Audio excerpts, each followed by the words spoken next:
Kannur കണ്ണപുരത്തെ DYFI പ്രവർത്തകൻ റിജിത്തിനെ വെട്ടിക്കൊലപ്പെടുത്തിയ കേസിൽ എല്ലാ പ്രതികളും കുറ്റക്കാരെന്ന് കണ്ടെത്തി. തലശ്ശേരി അഡീഷണൽ സെഷൻസ് കോടതിയാണ് വിധി പറഞ്ഞത്. RSS പ്രവർത്തകരായ 9 പേരാണ് പ്രതികൾ. വിവരങ്ങളുമായി സന്തോഷ് കണ്ണൂരിൽ നിന്ന് ചേർന്നു. സന്തോഷ്, 20 വർഷത്തോളത്തിന് ശേഷമാണ് RSSകാരായ പ്രതികൾക്കുള്ള ശിക്ഷ വിധിക്കുന്നത്. തിങ്കളാഴ്ച ജനുവരി 7-നാണ് ശിക്ഷാവിധി എന്നാണ് നമുക്ക് മനസ്സിലാക്കാൻ കഴിയുന്നത്. എന്തൊക്കെയായിരുന്നു അഡീഷണൽ സെഷൻസ് കോടതി ഇന്ന് ഈ വിധി പ്രസ്താവവുമായി ബന്ധപ്പെട്ട് പറഞ്ഞ മറ്റു കാര്യങ്ങൾ? സിജു, 19 വർഷങ്ങൾക്കും 3 മാസത്തിനും ശേഷമാണ് തലശ്ശേരി അഡീഷണൽ സെഷൻസ് കോടതി ഇപ്പോൾ റിജിത്ത് കൊലപാതക കേസിൽ വിധി പറഞ്ഞിരിക്കുന്നത്.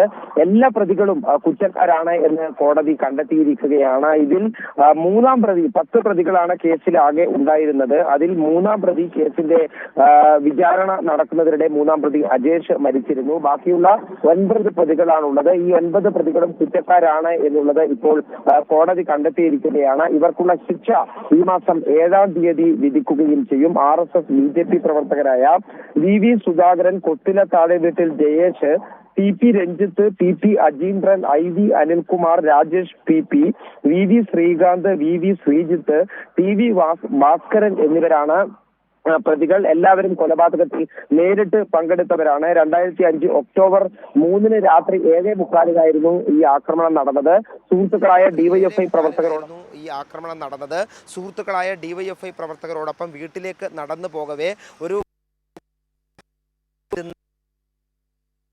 മാരകായുധങ്ങളുമായി ആക്രമിക്കുകയായിരുന്നു. 4 പേർക്ക് പരിക്കേറ്റിരുന്നു. അതിൽ റിജിത്തിന്റെ ഗുരുതരമായ പരിക്കായിരുന്നു. റിജിത്തിനെ ആശുപത്രിയിൽ എത്തിക്കുമ്പോഴേക്കും അന്ന് ജീവൻ രക്ഷിക്കാൻ കഴിഞ്ഞില്ല. ചെറിയ രീതിയിലുള്ള ഒരു വാക്കുതർക്കത്തിന്റെ പേരിലാണ് ഈ കൊലപാതകം നടന്നത്. അവിടെ ക്ഷേത്രത്തിൽ ശാഖ നടത്തുന്നതുമായി ബന്ധപ്പെട്ട് അത് ഈ റിജിത്ത് ഉൾപ്പെടെയുള്ളവർ ചോദ്യം ചെയ്തിരുന്നു. അതിന്റെ വൈരാഗ്യത്തിലായിരുന്നു 25 വയസ്സുകാരനായ റിജിത്തിന്റെ നേരെയുള്ള അതിക്രൂരമായ കൊലപാതകം.